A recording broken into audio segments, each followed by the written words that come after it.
You don't own him, Mira. My sister stole my boyfriend. My family celebrated. So I moved on. The man I chose? My family's faces when they found out who he was. That's when everything exploded. Before we continue, if you believe family loyalty should mean something, hit that subscribe button for Ebony and Pearl stories. Because what happens next is going to test every boundary you thought existed. Min Jae and I lasted 10 months. Not quite a year, but long enough that I'd started building futures in my mind. Small ones at first, weekend getaways to Jeju Island, introducing him to my extended family back in Georgia. Then bigger ones involving shared studio apartments in Seoul and maybe eventually something more permanent. He was everything I thought I wanted.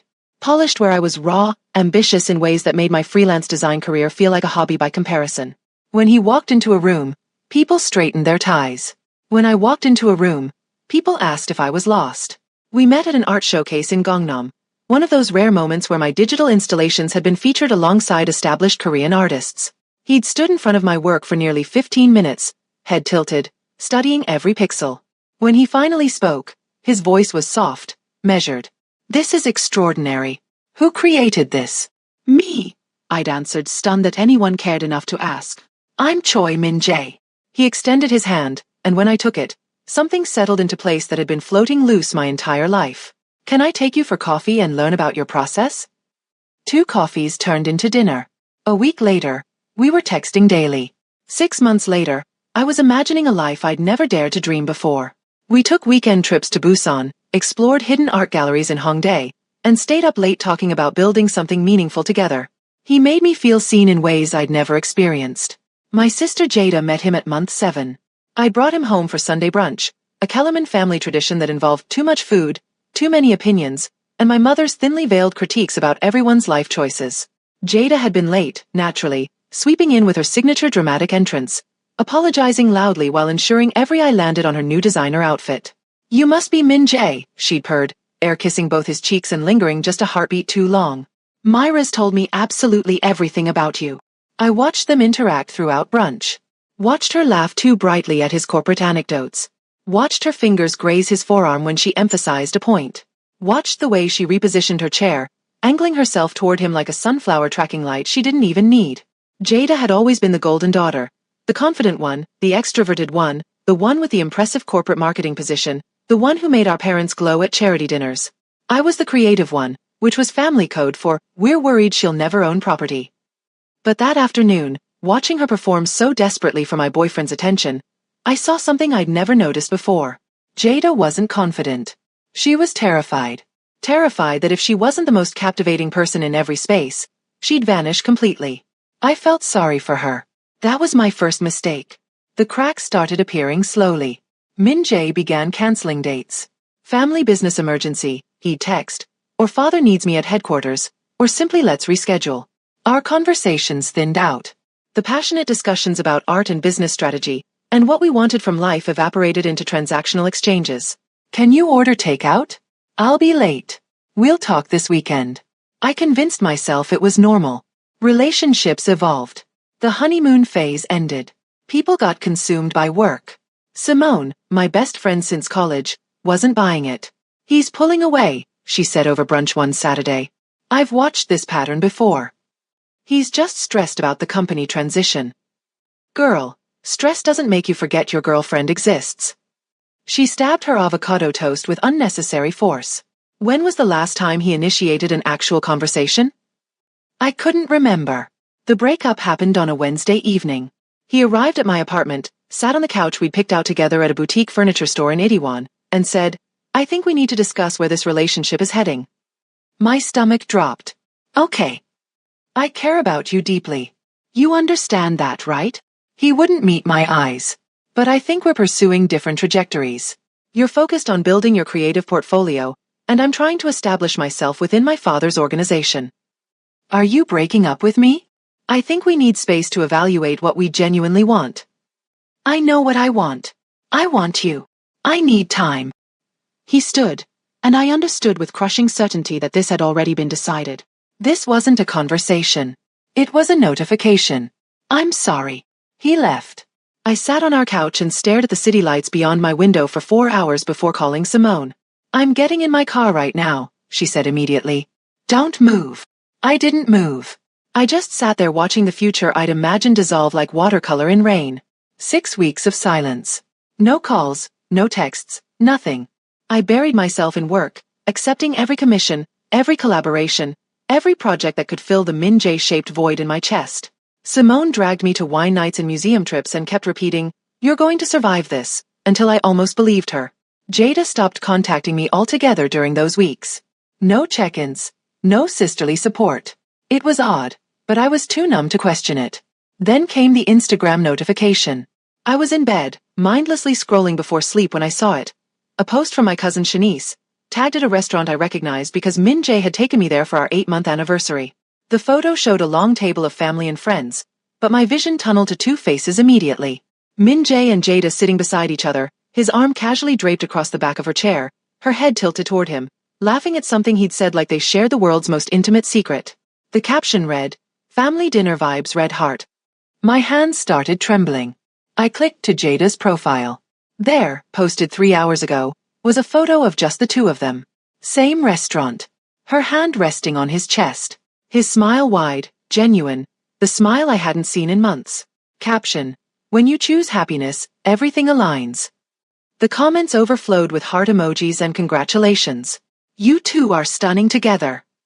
Power couple energy. Finally, someone who deserves you, Jada."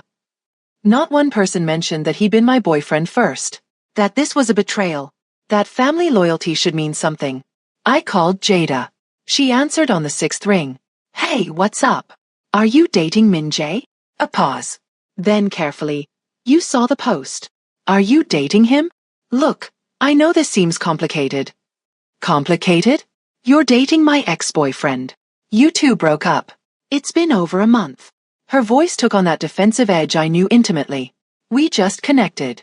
He reached out after you two ended things, and we started talking, and it felt right." "He reached out to you?" "We ran into each other at an event, and it doesn't matter how it started. The point is, you don't own him. You two are finished. You're my sister. And you're being dramatic. God, you always do this. Act like you're the only one allowed to have anything good." Her voice escalated. Maybe he wanted someone who actually celebrates his ambitions instead of making him feel guilty for prioritizing his career. The accusation landed like a physical blow. "I never." "I have to go. Min Jae and I have reservations." She hung up. I sat there, phone in hand, feeling reality tilt sideways. My sister had stolen my ex-boyfriend, and somehow in her twisted logic, I was the villain. I blocked Jada on every platform. I muted the family group chat. I withdrew into my work and my small apartment and the tiny controlled world where my sister's betrayal couldn't reach me. But what I didn't know then was that the universe wasn't finished with me yet. Because sometimes when everything falls apart, you discover something, or someone, you never saw coming. If you can't stand people like Jada who steal from their own family and gaslight you into thinking you're the problem, hit subscribe to Ebony and Pearl Stories right now. Comment what time you're watching this, because only manipulators and backstabbers won't stand with Mira. Let me know you're on the right side. The weeks following my confrontation with Jada blurred together in a haze of work and deliberate isolation. I stopped checking social media. Stopped answering my mother's calls. Stopped pretending that family meant anything more than shared DNA and holiday obligations. I poured everything into my design work. Every commission became a refuge. Logos for startups, digital installations for corporate events, branding packages for small businesses. My portfolio grew. My bank account stabilized. My emotional state found a fragile equilibrium somewhere between functional and numb. Simone checked on me daily, sometimes just sitting in my apartment while I worked, her presence a quiet reminder that not everyone I loved had betrayed me. "You're surviving," she said one evening, watching me finalize mock-ups for a tech company's website. "That's enough for now." I nodded, not trusting my voice. Then came the email that would change everything. Subject: Invitation to Design Lead. Annual Choi Foundation Charity Gala. I almost deleted it, assuming it was spam. But something made me open it. The Choi Foundation was requesting my services for their annual charity gala, a high-profile event supporting arts education for underprivileged youth across Seoul. The pay was exceptional. The exposure, career-defining. And the venue was spectacular. A penthouse event space with floor-to-ceiling glass walls, white marble floors, and panoramic views of Seoul's glittering skyline. I accepted before I could overthink it. The first planning meeting was scheduled for the following week. I arrived early, portfolio in hand, mentally rehearsing my pitch. The event coordinator, a sharp woman named Mrs. Park, greeted me warmly and walked me through the space. Mr. Choi will want to approve the visual concepts personally, she explained. He's very particular about the foundation's image. Mr. Choi. Choi Dae-young, the foundation's chairman. My stomach dropped. Dae-young. Min Jae's father. Before I could process this information, the elevator doors opened, and he stepped into the space. Choi Dae-young was nothing like his son. Where Min Jae was polished and calculated, Dae-young exuded a different kind of power, understated, absolute, terrifying in its calmness. Silver hair swept back perfectly. A charcoal suit tailored with precision. Sharp features that could have been carved from stone. But his eyes, dark, observant, impossibly steady, held something I hadn't expected. Kindness. He crossed the room with measured steps, and Mrs. Park introduced us. Mr. Choi, this is Mira Kellerman, our lead designer. Ms. Kellerman. His voice was deep, controlled. He extended his hand, and when I took it, his grip was firm but not dominating. I recognize you. My heart hammered. You do. From my son's life. He released my hand, his expression unreadable. I owe you an apology. I blinked, confused. For what? Not for the relationship ending. That was between you and Min Jae. But for how you were treated. The disrespect. The humiliation. His gaze held mine. That was unacceptable. I stood frozen, unsure how to respond. No one in my family had acknowledged my pain. No one had apologized. And here was this man, this powerful, allegedly dangerous man, offering the validation I'd been starving for. Thank you, I managed quietly. He nodded once, then turned his attention to the event space. Mrs. Park tells me you have exceptional vision. Show me what you're thinking. For the next hour, I presented my concepts. Projection mapping across the glass walls, digital installations that would transform the space into an immersive art experience, lighting designs that would highlight the city skyline while keeping focus on the foundation's mission. Dae-young listened intently, asking thoughtful questions about symbolism, accessibility, and emotional impact. He didn't just want beautiful visuals. He wanted meaning, purpose, connection. You understand what this event represents, he said finally. Not just wealth on display, but transformation. Opportunity. That's rare. Art should open doors, I replied. Not just decorate rooms. Something shifted in his expression. Approval, perhaps, or recognition. I agree completely. As Mrs. Park escorted me out, Dae-young stopped me at the elevator. Ms. Kellerman, if you need anything during this process, resources, connections, clarity, contact me directly. He handed me a business card with a personal number handwritten on the back. I value genuine talent. You shouldn't have to fight for the respect you deserve. I clutched the card, overwhelmed. Thank you, Mr. Choi. Dae-young, he corrected gently. We'll be working closely together. Over the following weeks, our communication became consistent. What started as project updates evolved into deeper conversations.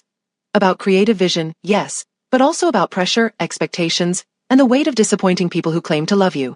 Dae-young shared wisdom earned through decades of leadership, acknowledging mistakes he'd made with his own son, the distance he'd allowed to grow between ambition and humanity. I pushed Min Jae toward image instead of substance, he admitted during one late-night call. I taught him to value perception over integrity. That's my failure, not yours. His honesty was disarming. This man, rumored to control one of Korea's most powerful underground networks, whispered about in business circles with equal parts fear and respect, was nothing like the ruthless figure people described. He was thoughtful, grounded, present. His steadiness became an anchor in the chaos my life had become.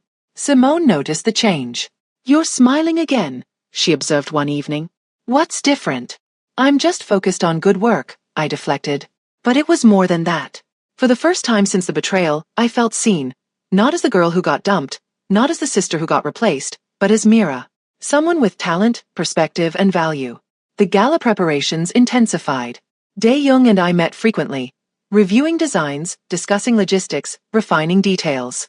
Our conversations extended beyond the project. He asked about my artistic influences, my childhood, my dreams before Min Jae. People began to notice. Mrs. Park's assistant whispered to event staff. Photographers at site visits lingered on us a beat too long. Online forums dedicated to Seoul's elite started speculating about Choi Dae-young's new interest. I tried to ignore it. This was professional, respectful, meaningful. But even I couldn't deny that something was forming between us. Something I hadn't looked for, hadn't expected, and definitely hadn't planned. Something that felt dangerously close to clarity in a life that had only known chaos. And as the gala date approached, I realized the rumors were just beginning. Because in Seoul's world of power and perception, nothing stays private for long. If you believe people deserve respect regardless of their circumstances, subscribe to Ebony and Pearl Stories and comment, "Everyone deserves dignity." Because what happens next is going to shake everything. Only people like Jada who thrive on tearing others down won't stand with Mira. The gala was 3 weeks away when Jada and Min Jae went fully public. It started with a magazine feature, Seoul Society's Couples to Watch spread. There they were, photographed at some exclusive rooftop bar, Jada's hand possessively on Min Jae's shoulder, both of them dressed like they were auditioning for a luxury brand campaign. The article gushed about their perfect alignment, her marketing expertise, his business acumen, their natural chemistry, and shared vision for success. My mother texted me the link. No message. Just the article. As if I needed the reminder that Jada had won whatever twisted competition I hadn't known we were in. The family group chat I'd muted but couldn't bring myself to leave exploded with congratulations. Aunt Linda called them the ideal modern couple. Cousin Marcus posted about how Min Jae was finally with someone on his level. I stared at my phone, waiting for the familiar ache of betrayal. But all I felt was a distant numbness, like watching a storm through bulletproof glass. "You're handling this better than I expected," Simone said when I showed her the article. "I'm just tired of caring," I replied. And I meant it. The truth came 3 days later, during a late evening meeting with Dae-young at the penthouse venue.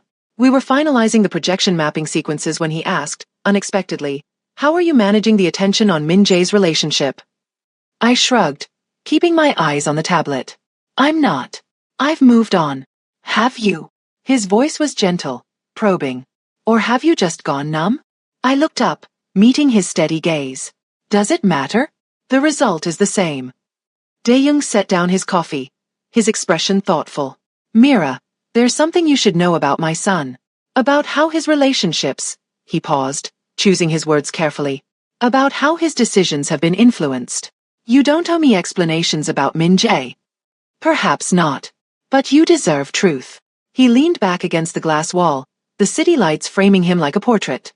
Min Jae was pressured into what his mother's family calls image-building relationships. Partners who enhance social standing, who photograph well, who fit a particular mold. My chest tightened. And I didn't fit that mold. "You were too real," Dae-young said simply. "Too genuine, too focused on substance over status."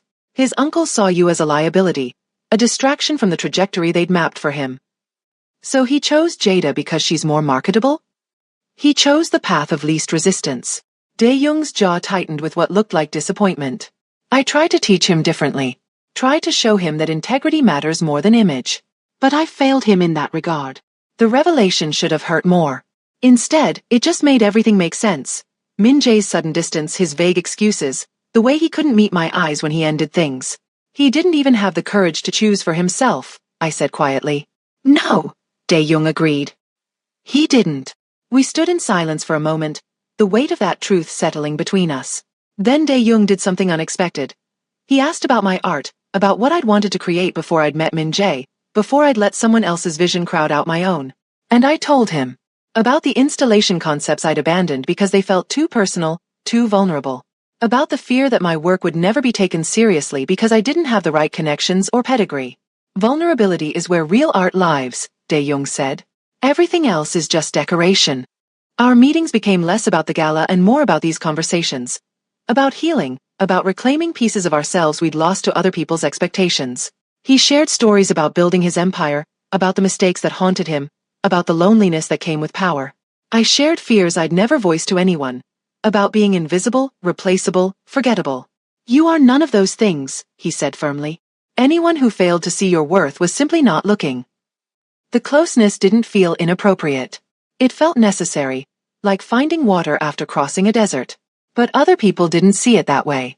The photo was taken on a Tuesday evening. We were reviewing the final installation mock-ups on Dae-young's tablet, standing close together near the glass wall so he could point out specific elements. His hand was near my shoulder, guiding my attention to a particular design feature. Professional. Innocent. But the angle made it look intimate. My body turned toward his posture protective, the city lights creating an atmosphere that screamed romance rather than collaboration. Someone at the venue snapped the photo. By morning it was everywhere. Choi Dae-young's mystery woman revealed, ex-girlfriend of his own son. From son to father. Designer Mira Kellerman's shocking new romance. Gold digger or heartbroken? Mira Kellerman spotted with Mafia boss Choi Dae-young. The comments were vicious. People called me desperate, calculating, shameless.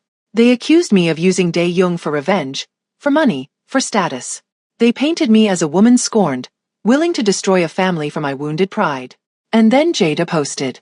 A simple Instagram story, no photo, just text on a black background. Some sisters have no limits. The implication was clear. I'd crossed an unforgivable line. I was the villain in a story she'd been writing since the moment she decided Min Jae was hers. My phone exploded with messages from family members demanding explanations, from strangers sending death threats, from gossip sites requesting interviews. I turned my phone off and sat in my apartment, feeling the walls close in. When I finally checked my messages hours later, there was one from Dae-young. Don't read the comments. Don't apologize for existing. I'm handling this. And he did. A press statement from the Choi Foundation. Ms. Kellerman is a respected professional collaborator whose artistic vision has been invaluable to our charitable mission. Any suggestions of impropriety are baseless and offensive.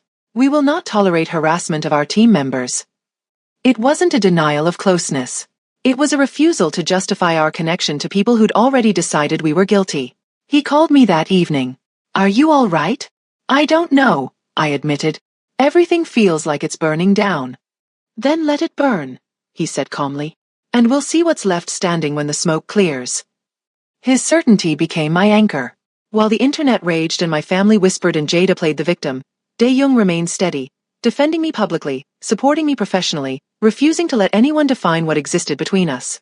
For the first time in my life, someone was choosing to stand beside me when standing beside me cost something. And that meant more than any amount of public approval ever could. If you can't stand people who spread lies and tear others down to make themselves look better, subscribe to Ebony and Pearl Stories right now and comment, truth over gossip. Because only manipulators like Jada won't stand with someone being unfairly attacked. Let me know you see through the lies. The summons came via my mother's voice message, clipped and cold. Your father and I expect you home tomorrow at 2 o'clock. This situation needs to be addressed. Immediately. Not a request. A command. Simone begged me not to go. They don't deserve your presence. They never defended you. I know, I said, pulling on my coat. But I need to say what I should have said months ago. On my terms. One last time. I arrived at exactly 2 o'clock. The moment I stepped through the door, I knew this wasn't going to be a conversation. It was an ambush. My parents sat on the main couch like judges at a tribunal. Aunt Linda, Uncle Marcus, and Cousin Shanice occupied the surrounding chairs. And there, standing near the fireplace like they owned the room, were Jada and Min Jae. Jada wore her signature victimized expression. Wounded, betrayed, righteous. Min Jae looked uncomfortable but said nothing. Sit down, Mira, my father said, gesturing to the single chair they'd positioned in the center of the room. Isolated. On display. I remained standing. I'll stand, thanks. My mother's lips pressed into a thin line. We need to discuss your behavior. This situation with Min Jae's father. Choi Dae-young, I corrected. His name is Choi Dae-young. You've been photographed with him, Aunt Linda interjected, voice dripping with scandal. In compromising positions. Do you understand how this looks? We were working, I said calmly. On a charity gala. Professionally. Professionals don't stand that close, Jada hissed. You're chasing an older man for money and status because you couldn't keep Min Jae. The room waited for my reaction. 4 tears, for anger, for the defensive scrambling they expected. Instead I laughed. Quietly. Bitterly. You really believe that, don't you? I looked directly at Jada. You've rewritten the entire story in your head. Made yourself the hero. I'm not the one sleeping with my ex's father. I'm not sleeping with anyone, I cut her off. But let's talk about the actual betrayal in this room, since we're all here. The temperature dropped. I turned to face everyone. Jada started dating my ex-boyfriend, not a stranger, not someone I casually knew, but the man I loved, within weeks of our breakup.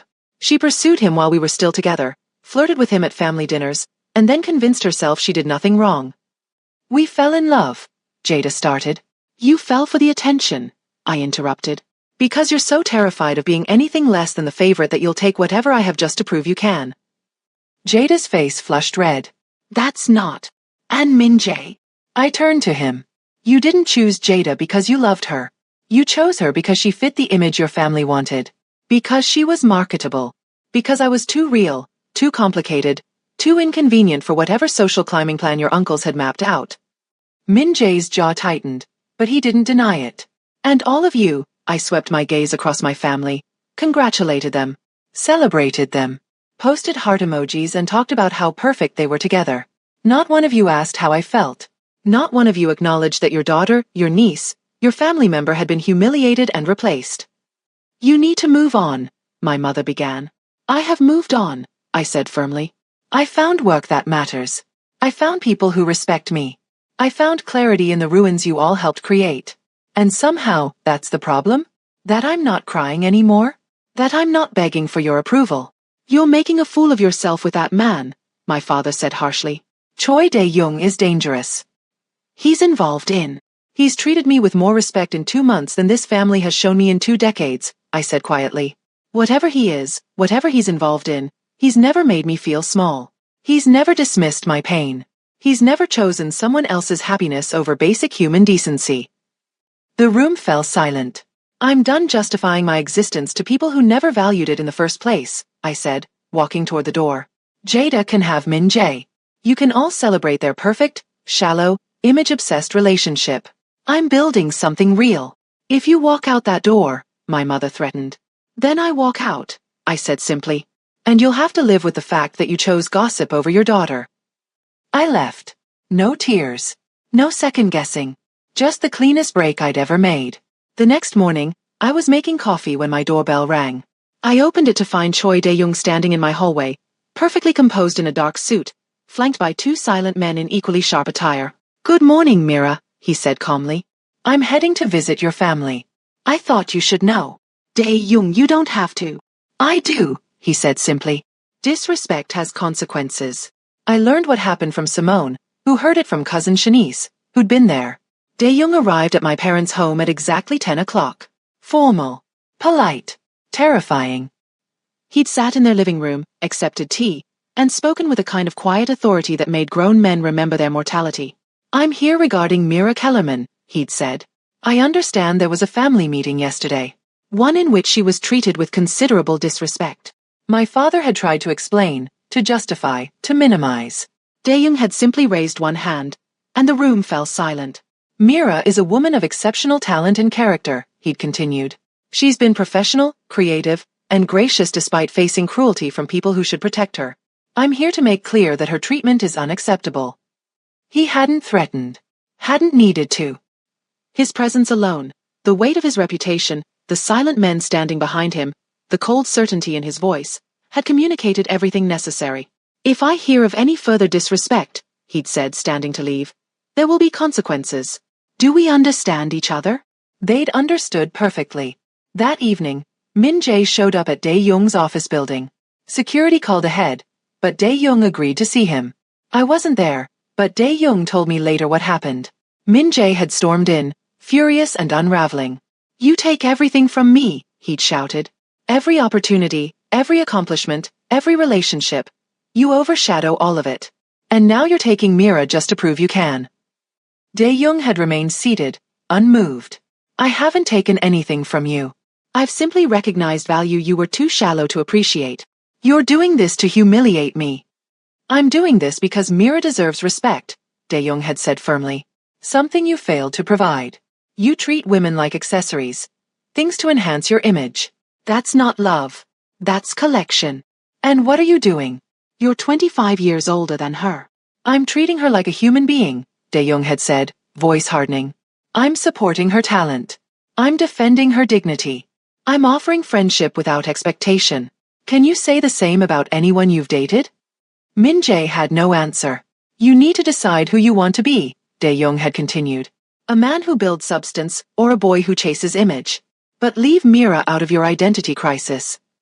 Min Jae had stormed out, Jada following close behind, her confidence finally cracking. My life changed permanently after that day. My family stopped calling. The gossip reached a fever pitch, then slowly died. People moved on to newer scandals. But I remained standing, redefined, rebuilt, and finally free. The implosion of Jada and Min Jae's relationship was spectacular, public, and entirely predictable. It started with jealousy. Jada couldn't stop obsessing over the photo of Dae-young and me, couldn't accept that Min Jae's father had chosen to defend me instead of condemning me. Every conversation between them apparently devolved into accusations, her insisting he still had feelings for me, him resenting her constant need for validation and attention. Then came the insecurity. Min Jae, emasculated by his father's intervention and humiliated by the public nature of their conflict, started pulling away from Jada exactly the way he'd pulled away from me. Cancelled dates. Short responses. Emotional distance. Jada, desperate to hold on to what she'd stolen, became increasingly erratic. According to Simone's sources, because apparently the family gossip network still functioned perfectly, she'd shown up at Min Jae's office unannounced, called him at all hours, demanded he publicly defend their relationship against the lies about me and Dae-young. The final explosion happened at a corporate dinner. Jada had accused Min Jae of using her to get back at his father. Min Jae had accused Jada of only wanting him because he belonged to someone else. They'd screamed at each other in front of colleagues, family, and business associates, both claiming the other had betrayed them, both revealing the hollow foundation their relationship had been built on: competition, insecurity, and spite. It ended the same way it began. Ugly. Public. Karmic. I felt nothing when I heard. Not satisfaction. Not vindication. Just a distant sense of closure, like watching a chapter finish that I was no longer part of. My mother called 3 weeks after the confrontation. Not to apologize, never that, but to check in. People are asking questions, she said carefully. About the family. About everything. Translation. We need damage control, and you're the key. I'm not interested in helping the family save face, I said calmly. Mira, be reasonable. I am being reasonable. I'm choosing peace over performance. You should try it. I hung up before she could respond. My father sent an email shortly after. Formal. Distant. Suggesting family counseling and moving past this difficult season. I deleted it. Aunt Linda left a voicemail about forgiveness and healing. I blocked her number. They wanted reconciliation on their terms, one where I absorbed the blame, accepted their narrative, and pretended the betrayal hadn't happened. But I was done shrinking myself to fit into their comfort zones. The charity gala was a triumph. My installations transformed the penthouse space into an immersive experience that left guests speechless.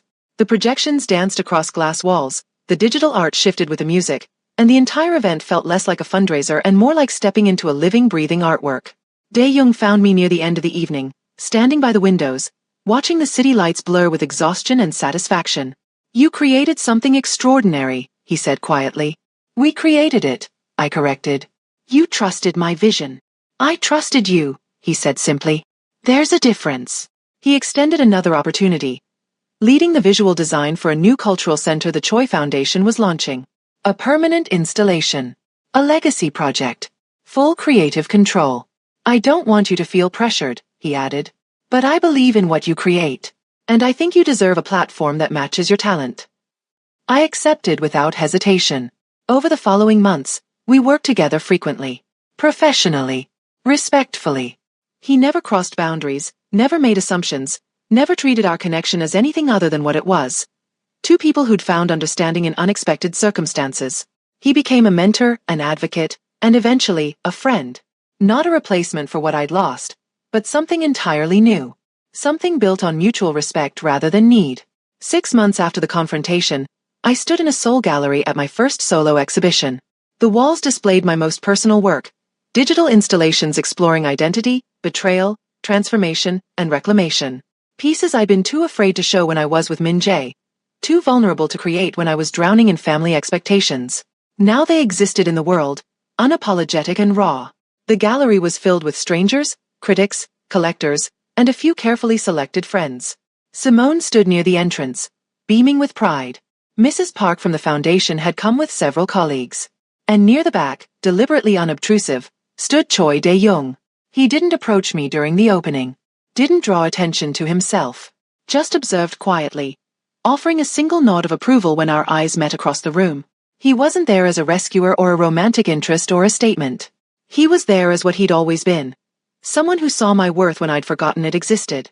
After the last guests filtered out, I stood alone in the gallery, looking at my work illuminated against white walls. These pieces represented everything I'd survived: the heartbreak, the betrayal, the family rupture, the public humiliation. But they also represented everything I'd become. Someone who no longer measured her value by others' approval. Someone who created from authenticity rather than fear. Someone who understood that being underestimated was sometimes the greatest gift, because it meant you could build yourself exactly as you wanted, without the weight of others' expectations. I wasn't Jada's shadow anymore. Wasn't Min Jae's discarded girlfriend. Wasn't my family's disappointment. I was Mira Kellerman. Artist. Survivor. Architect of my own identity. The world still gossiped occasionally. My name still appeared in articles about the Choi family, still sparked speculation and judgment from people who didn't know me. But their opinions had lost their power. Because I'd learned the most important truth. The only validation that matters is the kind you give yourself. Dae-young appeared beside me as I stood contemplating my favorite piece. A digital installation titled Reconstruction. It showed a figure rebuilding herself from fragmented light, piece by deliberate piece.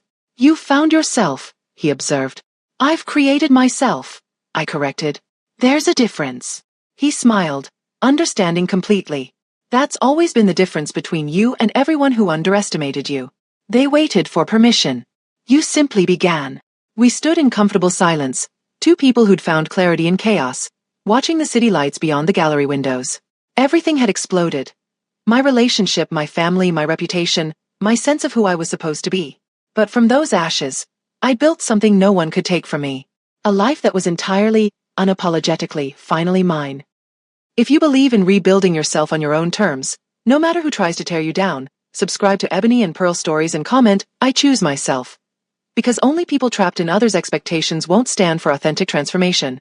This is Myra's story. What will yours be?